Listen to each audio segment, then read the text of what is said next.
Hello, here we go, it's the Kopite Podcast. Hello and welcome to the Kopite Podcast, and we are back with another new show called The Other 19. We're discussing the ongoings around the Premier League in this show. So I'm joined here by Mick. How you doing, mate? Yeah, all good, mate. Just looking forward to getting into some stuff that's not Liverpool, so it should be interesting going forward. So I'm looking forward to it. Nice. And Matt, how you doing, mate? Good. Echoing Mick's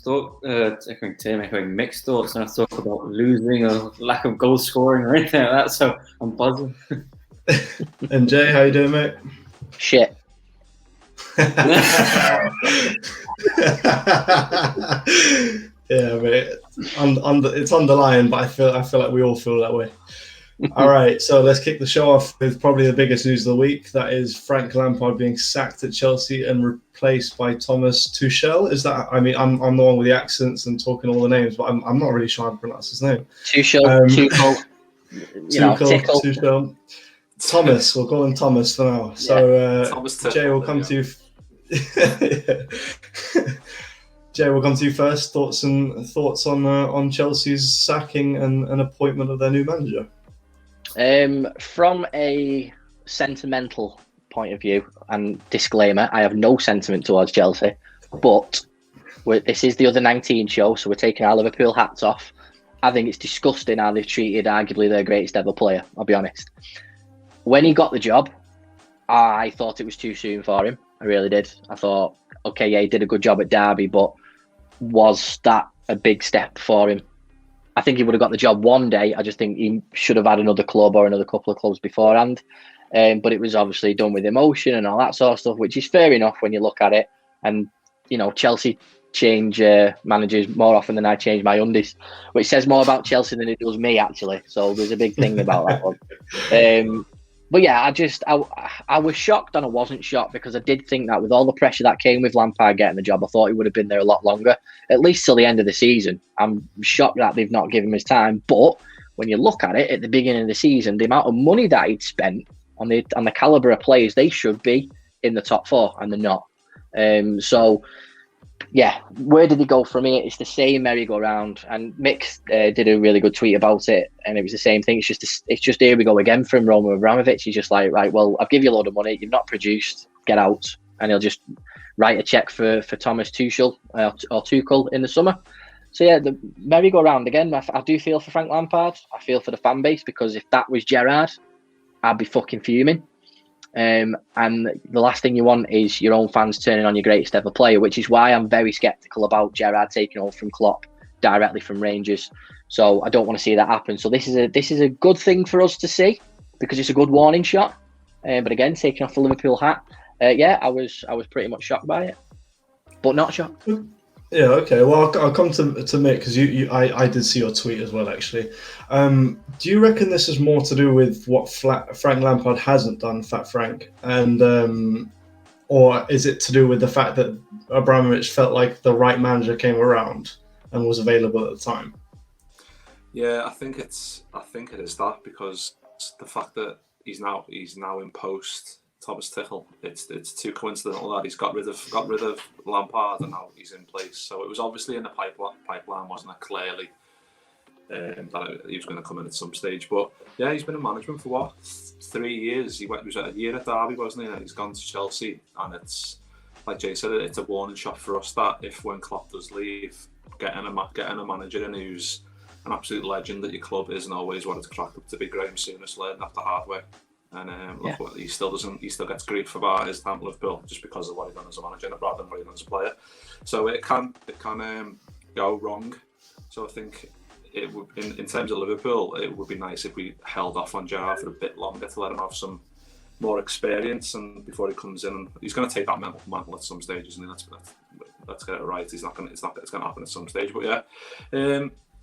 Like Jay, I was surprised and I weren't, because it's a Roman Abramovich. I think he's Tuchel's the 10th manager, I think, in 12 years. I mean, they've had good success and whatever, because they have a load of money, they get high quality managers in, they already have a set up Roman Abramovich calls the shots, and they get players in that admit for loads of money. Like I think Lampard spent like 200 mil, didn't he? Getting loads of good players, but it can't work overnight. I mean, Klopp said today in his presser, Roman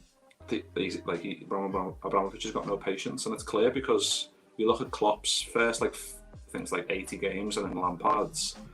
I think Lampard's won more games, so it's like you need to have a bit of patience in today's footy, and that's the exact opposite of what today's footy is about. It's a load of fucking impatience. So it's just unfortunate for him, but like Klopp said as well, he'll come back. He's obviously a talented manager. I mean, I don't respect him for the way he was starting to Klopp on the touchline last year. That made me respect him a lot less than I did.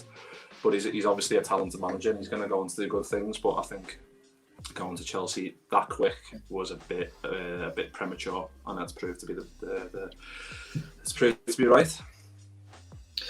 Yeah, so I mean, Matt, I'll come to you. The big meme at the moment is that, give me the picture of bold Frank Lampard and crying, and just give me another 200 mil, another transfer window, and we'll be all right. But considering he spent 200 mil over the course of the summer, do you reckon that the form of the players he brought in has had something to do with his undoing? Yeah, his two big money signings, Werner and Havertz, just haven't worked, and they're going to take time to work. It always takes time to adjust to the Premier League. It's a very rare amount of players that just take to it like a duck to water. But like the guys were, I'm kind of surprised, and at the same time not. If you take into account that he spent 200 odd million, then it is kind of inexcusable where he's at in the league.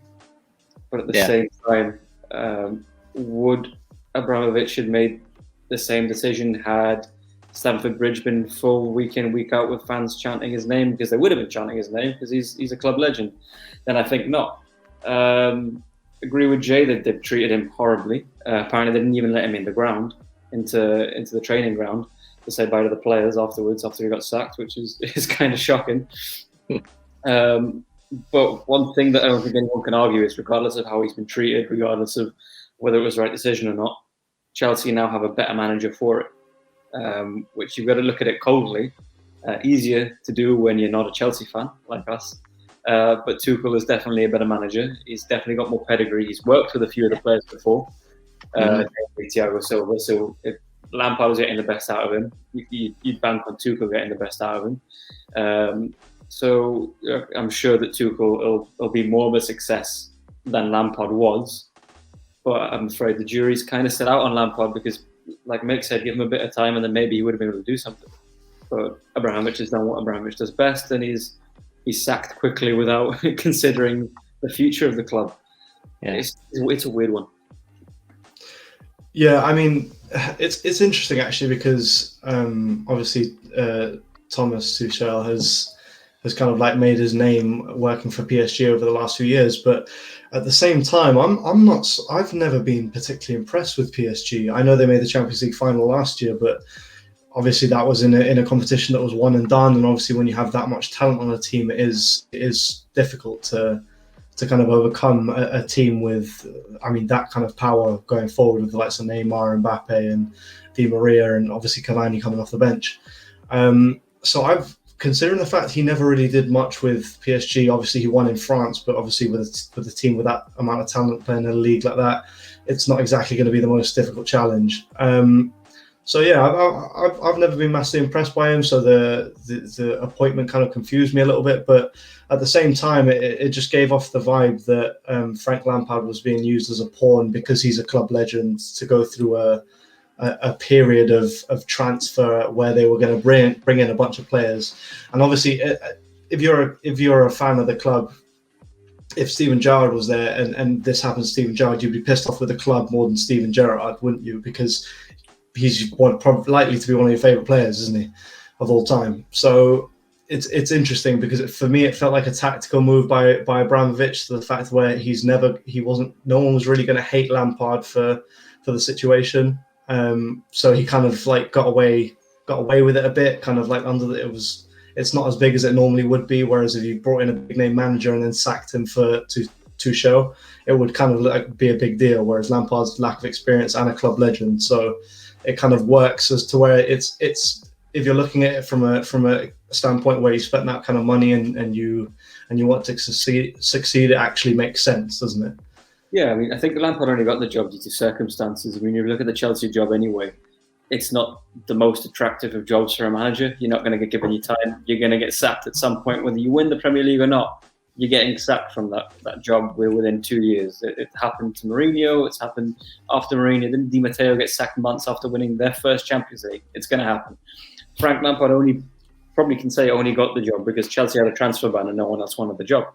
So you give it to Lampard, he's going to take the job. And now someone with a bit more pedigree comes along. Yes, not super impressive at PSG, has to be said. Did disappoint at Dortmund as well, did Tuchel. But I guess the style of play and the players that Chelsea have brought in, mainly from the Bundesliga, is where their big money signings have come. You think Abramovich has just gone, all right, well, he's got experience there. He knows the players. Let's just give him in. I think it'll come back to bite him. Yeah, it'll be interesting. All right, well, we're going to move on, but we are going to stay in London. Our next topic is actually Arsenal and their signing of Odegaard. Obviously, he is now on loan from Real Madrid for the rest of the season. He was a player that had kind of fallen out of favour at Real Madrid this year, considering their centre midfield of Casemiro, Modric and Kroos. It's not exactly surprising. Mick, we'll come to you. What's your initial reaction to Odegaard signing for Arsenal? It's a bit of a mad one. There's no doubt on his quality. I think he's been touted as this wonder kid for forever, isn't he? But what is he now, like 20, 22? 42. Like yeah, him and Freddie are doing Bezzies. He's no doubt on his quality, but it's whether he can do it in the Premier League. I mean, they've just got rid of Ozil, haven't they, to Fenerbahce, so that's a massive reduction on a wage bill. So and it frees up a space for a creative midfielder who can come and make a name for himself. It's good for Arsenal and it's good for Real Madrid because Real Madrid get him some game time, and he's gonna get minutes for Arsenal. So it's a good signing. Like, I'm interested to see how he do, because I think we've been linked with him for the past 4 or 5 years or 6 years, it seems like, because I don't know if is he a Boyz Liverpool fan? I think everyone's fucking his auntie, but it's another one of them. So he's been linked with us for a while, but so I'm just happy to see him in the Premier League, to be honest, to see if he's going to cut it, because there's no doubt on the quality, but whether he can do it, it's another thing. But yeah, I mean, like, Arsenal are doing well at the minute, so he's the recent results have done quite well. So him going into a side that's doing okay, it's going to be an easier adaptation to that for him. So I'm interested to see how he does. Yeah, well, it's certainly an interesting topic because it is only a 6-month loan until the end of the season. So, Matt, do you reckon a player of his quality and his youth, do you reckon that's enough time to come in and make enough of an impact for Arsenal to come away from this deal thinking that it was good business? His quality, yeah. I mean, the guy had. I mean, the situation surrounding Odegaard is just really strange. He was on a 2-year loan to Sociedad, which Madrid cut short in the summer, and then refused to play him for some reason, which is odd in itself. And now he finds himself at Arsenal, and I think it's a perfect combination because Arsenal are crying out for a creative midfielder. They were crying out for it when Ozil was there, and they were just refusing to play him, and they're still crying out for it now. And you just assume that this kid's going to slot right in, and if he can recreate his Sociedad form, then he'll fit right in. He'll be the spark that they need, and then they could be a potentially scary prospect going forward. They've got pieces of the jigsaw, and this guy could be the last piece to make them really tick going forward. But they won't get him in the summer. I think he's too good. He's too coveted at Madrid. They were refusing any options to buy at the end of it. So I think Zidane, when Zidane goes, this guy will be a Madrid player. But until then, I think Arsenal have a little player on their hands. All right, well, Jay, I know you had previously, about 10 minutes ago, just said that we were taking our Liverpool hats off, but seeing other clubs around the league filling voids that are clearly needed, is it frustrating as a Liverpool fan to see rival clubs filling those gaps and having us with such a blatant one and 27 days into the month it not being filled? Especially when you're spending next to nothing on loan, and all you're doing is paying wages, and they've got Martin Odegaard on loan. I'm not going to sit here and say he's the best thing since sliced bread. I mean, he's 22 years of age and he hasn't been tested. I mean, I remember when he signed for Real Madrid, He had a trial with Liverpool at the time 5 years ago, and him and his dad knocked us back because they wanted to go to Real Madrid. I personally don't think he really wanted Real Madrid at that point. I think he did want Liverpool. I think he thought it might have been a bit of a big two-step, but I remember reading something about his dad having a really big influence on where he went and wanted him to go to Madrid because, like, my son plays for Madrid type thing. But it hasn't worked out. He's played 8 first-team games for Madrid in 5 years. So I just don't know where he sees his future at all. I think if he's not made the Real Madrid first team by now in 5 years, then I just don't know how good he actually is. Lots of players can do well in other countries, and they come to the Premier League and they look absolutely shit. We've seen it loads of times with the likes of Di Maria, these players that come from Real Madrid and they just can't do it in the Premier League. So I reckon, from a take your hat off for his head and watching people in the Premier League, I hope he does do well. Just not against us, because that'll just really piss me off. But to go to your original question, yes, it annoys me the fact that we're not adding to our squad when we clearly need it. But again, you just don't know what everyone's circumstances. Arsenal might have wanted to buy him, but Madrid have said no, or Arsenal do want him, but they thought we'll test him now and we'll buy him in the summer when we've got more funds. Loan deals happen more in January, obviously, don't they? And I wish we could get a loan player in for a centre half at least, or maybe another backup striker, but those types of things aren't going to happen in January, and it definitely doesn't look like we're going to get a centre half, mate. So yeah, it does piss me off when I see other teams signing players in January. Yeah, well, it is frustrating. It is frustrating, but it's a weird one, because in terms of Arsenal, when we take our Liverpool hat off, it was hard not to have a laugh at them coming into the first 12, 13 games of the season. They were 16th, 15th, and you genuinely had to look at them and think these guys might actually be in a relegation battle this season, because it didn't really seem like a way out. But obviously they've had a massive turnaround since the Chelsea game, actually. Since they went and beat Chelsea, obviously all the pressure was off of them and on Chelsea, and they've gone and turned their season around. I believe they've won 5 of the last 6 games, and they are climbing the table, at a decent pace, and part of that has been youth. So Matt, do you reckon that this is kind of like a delayed version of what's going to happen to Liverpool? Do you see that that Arsenal progress of having a slow period followed by lighting the league on fire is going to happen with Liverpool? What, do you think Arsenal are going to light the league on fire? Well, they've been on. In fact, they're probably the team that's in the best form in the league at the moment, considering their current last 5. Yeah, but I feel like that's very short term. I feel like eventually they'll get a big boy and then get knocked back, and then we'll see Arsenal not struggle again, but at least back to where their squad grants them to be, like maybe battling for Europa League spot at the minute. But you can't deny that some of the youngsters are very high quality. Specifically, that is it Bukayo Saka that plays wing back or plays going forward. He's very good. Yeah, I think I don't know. So when you've got a period of trouble, sometimes youth is what you turn to, and they do bail you out. We've seen that supposedly sometimes with Liverpool and Williams. I know he's had not the best of games against United, but sometimes when you put in crisis situations, you need the kids you need to give the kids a chance, and it ends up working out well. So far, it's working out well for Arsenal, and it might work out well for Liverpool. But what you have to say is that the kids, at the end of the day, at some point, it is going to crumble, more likely than not. And Arsenal can't rely on the kids long term. They are going to have to bring in some senior pros, some new faces to just balance that squad out, because it just takes one game for it all to capitulate and then confidence to go low. But yeah, I like Arsenal's kids, and do not take that out of context. That's going to be a meme. I like Arsenal's kids. All right, so we're going to move on from Arsenal. We're going to move up north. Leeds made the headlines this week, having the San Francisco 49ers portion of their ownership buy a larger portion of the club, and obviously are now likely to see an increase in income and expenditure over the coming months. Are we expecting to see a Leeds of old soon, Mick?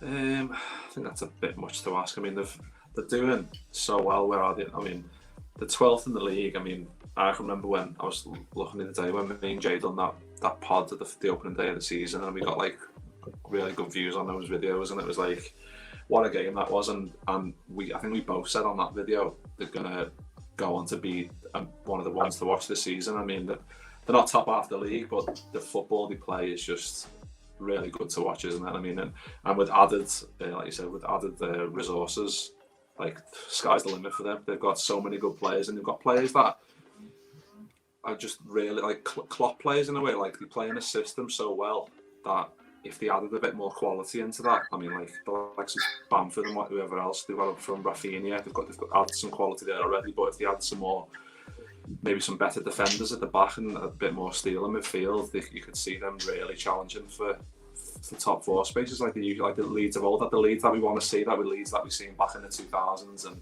Liverpool versus Leeds. It was a top Premier League game, and all of my games we had with Leeds back in the day. So I would love to see that. I would, because I've always liked Leeds, and I always will.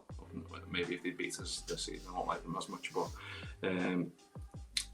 it's good news for them. Like, I mean, it's difficult to predict what's going to happen. I mean, and it's early days, isn't it? Like, you don't know how much money is going to be available to them. I don't know if that changes what they see, who they see as the manager long term. I don't know how long Bielsa's going to stick around for. I imagine he wants to be there for the long haul, but he's getting on, isn't he, in age? So he's not going to be there for the next 5-6 years, I imagine. So they're going to have to try and recruit wisely in that regard, for a manager point of view as well as players. So yeah, it's an interesting one, but yeah, I wish nothing but good for Leeds. So it's definitely one to watch in terms of who they might bring in, because they're already at a really good side at the minute anyway.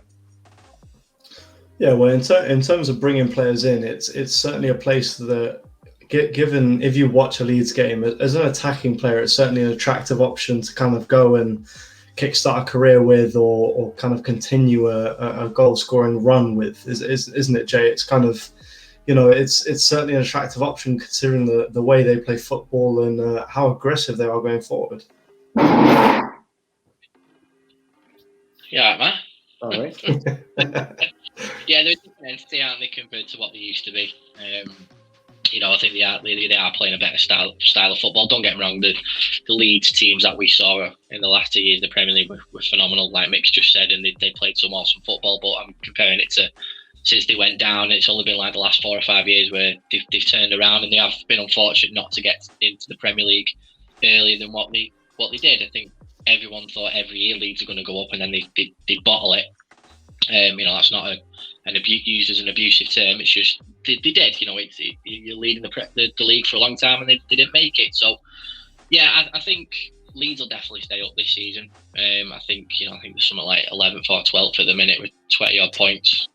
I think they'll easily stay up. They had a good result against Newcastle the other day, and if you're a player who's going to be wanting to move up the rankings now in terms of your league position, in terms of the quality of players that you're playing with, Leeds is definitely an option for anybody these days now, especially if they stay in the Premier League. But it is imperative that they stay in this league, otherwise they don't want to become a yo-yo team, because they're not technically a yo-yo team. They went down and they never ever came back up again. They've not got that reputation the likes of Fulham have, or the likes of West Brom, where they just go up and down, and you can never sort of get that continued level of investment because you're constantly up and down. So it is frustrating for those clubs. So if Leeds stay in, then they could be like the new Stoke, for example, because a lot of good players always used to go to Stoke, didn't they? And Stoke stayed up for years and years, and even Bolton, to an extent, for those people that aren't old enough to remember that. Bolton were the type of team where people would use that as a stepping stone as well, and Bolton were clamouring for European places. Bolton had beaten Bayern Munich in their own back garden at one point as well. So it's not to be sniffed at, these little stepping stones as well. So yeah, Leeds can definitely be that type of club, and yeah, I wish nothing but the best for them. Yeah, well, that's well said. Matt, do you have anything to add on this situation and what it means for the rest of the clubs in the Premier League? I think it's just important for Leeds not to fall into the Chelsea trap that happened this year and just spend without using your head. To link it back to Lampard, I think he signed players not exactly thinking about his team, his formation, how he's going to use them. And I think it's important that with this level of investment that they sign for the system, sign for how they play. and then that level of investment will let them go on to bigger and better things. It's not always signing the biggest names for the biggest fee. It's signing the players that are going to fit your position, fit your system. So if they can do that, then with the way they play, the way they attack, the manager they've got, they could become a very scary prospect.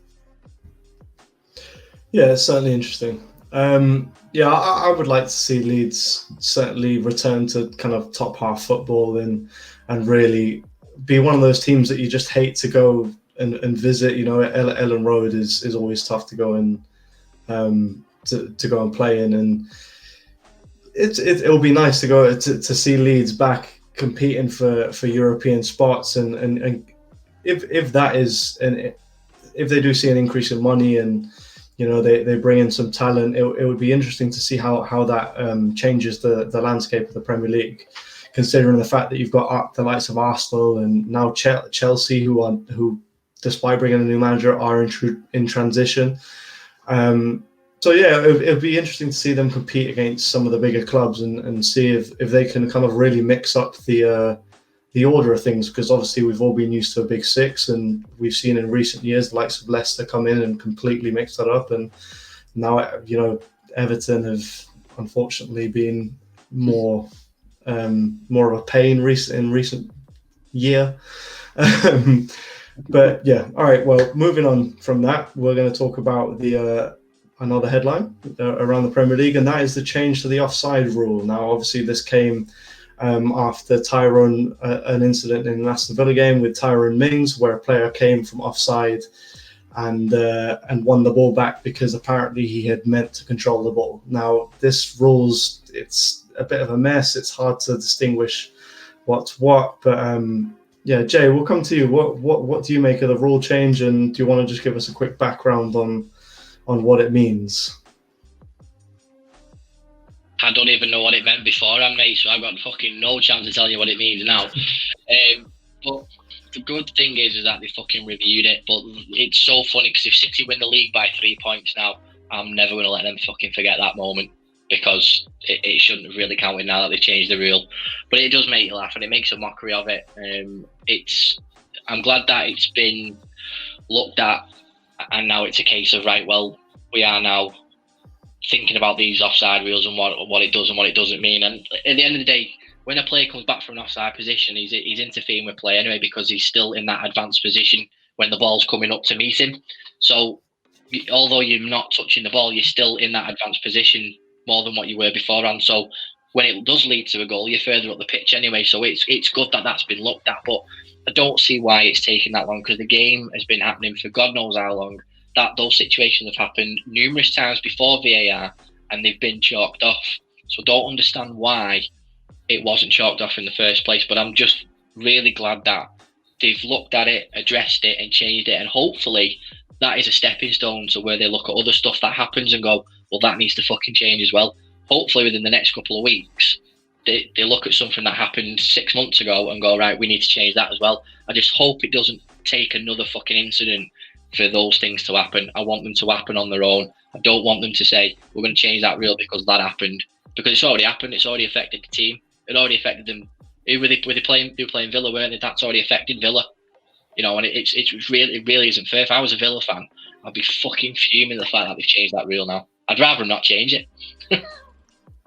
Yeah, for sure. I think it's certainly a rule that kind of leaves referees high and dry, because at the end of the day, it's dependent on whether you perceive the defender to be going for the ball, to be in control of it rather than clearing it. I'm not too sure.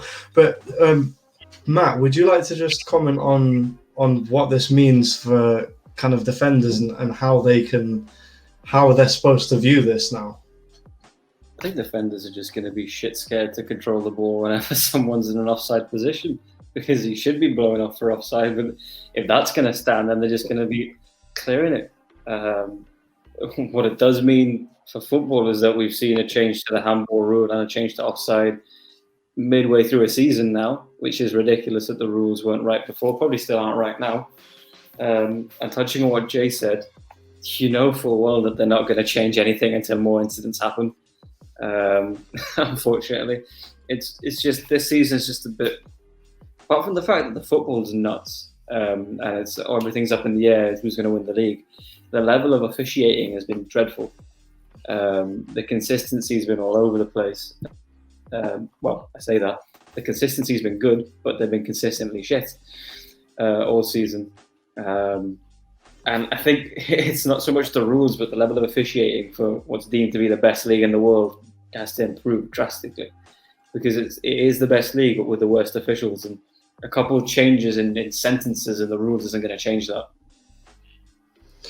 Yeah, well, it's certainly a season that's kind of, mired by controversy, because how many handball rules have been changed? And Mick, do you reckon that that's had an influence on this kind of like overall? Because of the amount of changes to the rules that have already happened this season, and especially because of the way that they've dictated the handball rule, do you reckon that they're feeling pressure not to change certain offside rules now? Honestly, it's just mental. Like, that's the second rule change within one season. Like Matt said, it's the best league in the world, but I feel like that added pressure of that being the best league in the world affects them more, because they're trying they overanalyze everything. Everything's overanalyzed to the nth degree, and it doesn't need to be, because they're pressured and they're worried about making the wrong decision. But whereas ultimately they usually come to the wrong decision anyway. So like Jay said, Aston Villa fans are going to be absolutely gutted, and I agree with Jay as well. I'd rather they didn't change it. I'd rather they wait till the end of the season and go, right, this season this is what it's going to be. Same with the handball.